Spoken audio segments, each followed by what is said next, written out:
अस्सलाम वालेकुम dear students. अभी आप जब पेपर में बैठे होंगे CSS के, तकरीबन इंशाल्लाह 1 माह बाद आपके पेपर हैं, तो 4-5 चीज़ें ऐसी हैं जो क्वेश्चन पेपर से रिलेटेड मुझे आपको बतानी है। पहले नंबर पे तो ये कि क्वेश्चन पेपर के ऊपर आपने कुछ नहीं लिखना एक्सेप्ट योर रोल नंबर। ये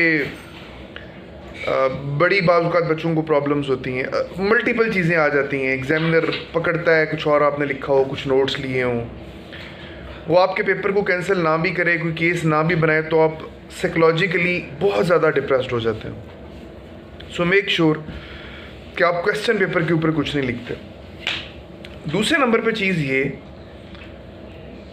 कि क्वेश्चन पेपर को आपने पढ़ना अच्छी तरह है।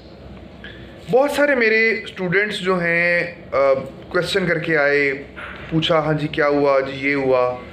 मैंने पूछा यार वो बड़ा आसान सवाल था, वो किया नहीं? वो तो नहीं किया, क्वेश्चन नहीं था, पढ़ा था सर, वो किधर था? मतलब उनको पता ही नहीं है।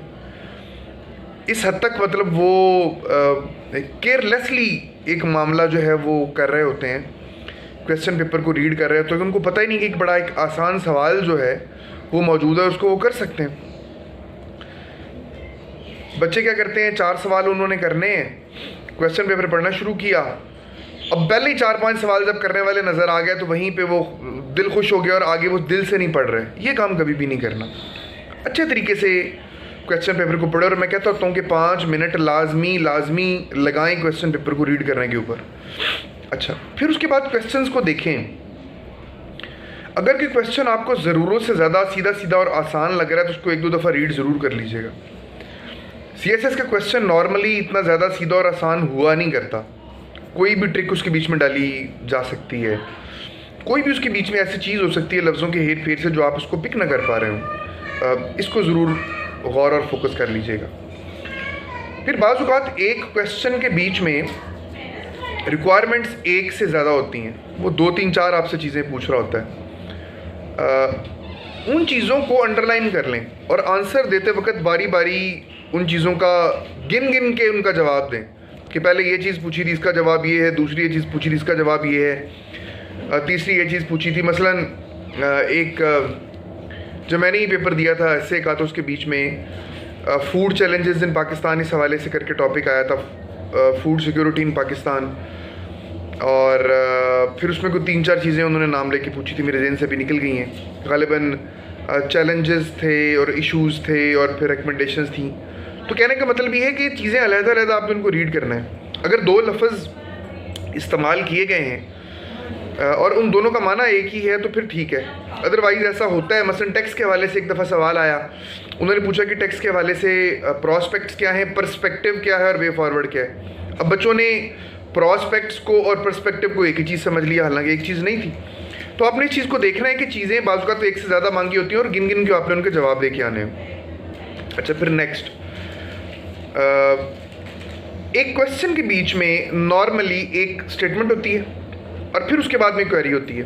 मसलन मिसाल दे देता हूँ, मसलन वही कहते हैं कि पाकिस्तान एक तरक्की याफ्ता मुल्क है, यहाँ पर बिजली के क्राइसिस की वजह से गुर्बत बहुत तेज़ी से फैल रही है। बिजली का क्राइसिस अरसे दराज से पाकिस्तान को जो है इसने इसका शिकार किया हुआ है। तो गुर्बत के जो असरात हैं वो तमाम हमारे सोशल सेक्टर के ऊपर देखे जा रहे हैं। सोशल सेक्टर पर गुर्बत के असरात को ख़त्म करने के लिए तजावीज़ दें। अब ये सवाल उसने शुरू पावर क्राइसिस से किया था, ले उसको गुर्बत पे गया। पहला पार्ट उसका स्टेटमेंट है, जस्ट स्टेटमेंट है, आपने उस पर कुछ भी नहीं करना। उसने असल जो चीज़ आपसे पूछी है वो सोशल सेक्टर के हवाले से पूछी है, उसमें गुर्बत के हवाले से जो रिकमेंडेशंस दें, पावर क्राइसिस की बात ज़रूर कर दें, मगर सारा क्वेश्चन ही आपने पावर क्राइसिस पर नहीं करके आ जाना। तो एक स्टेटमेंट देन क्वेरी, ये 2 चीज़ें होती हैं जिसके ऊपर आपने जो है वो काम करना होता है। मसलन वो आपको स्टेटमेंट फ़र्ज़ करने देता है कि पाकिस्तान में गुर्बत के ख़ात्मे के लिए बड़े मौसर इक़दाम किए जा रहे हैं। इन इक़दामात को मज़ीद किस तरीके से मौसर बनाया जा सकता है। अब देखिए, इसमें 2 पार्ट हैं। पहला पार्ट स्टेटमेंट है, जो स्टेप्स पहले से हो रहे हैं वो उसने अपनी स्टेटमेंट में दे दी हैं। अब आपने उनके ऊपर ही सारा का सारा जो क्वेश्चन है उसको गोल नहीं कर देना। आपका जो बेसिक क्वेश्चन है वो ये है कि बेहतर कैसे बनाना है, वे फॉरवर्ड क्या है। ज़्यादा फोकस आपने इस पे रखना है। आपने बात ज़रूर करनी है कि जी ये इकदाम किए गए हैं, फिर आगे आपने चलना है कि इनमें प्रॉब्लम्स ये हैं और इनको हमने इम्प्रूव कैसे बनाना है, इनको हमने इम्प्रूव कैसे करना है। तो जो क्वेरी है आपने बेसिकली उसको एड्रेस करना है। So these were some ideas. जब आपके सामने पेपर हो, wish you best of luck. कोई क्वेश्चन हो तो पूछ लीजिएगा।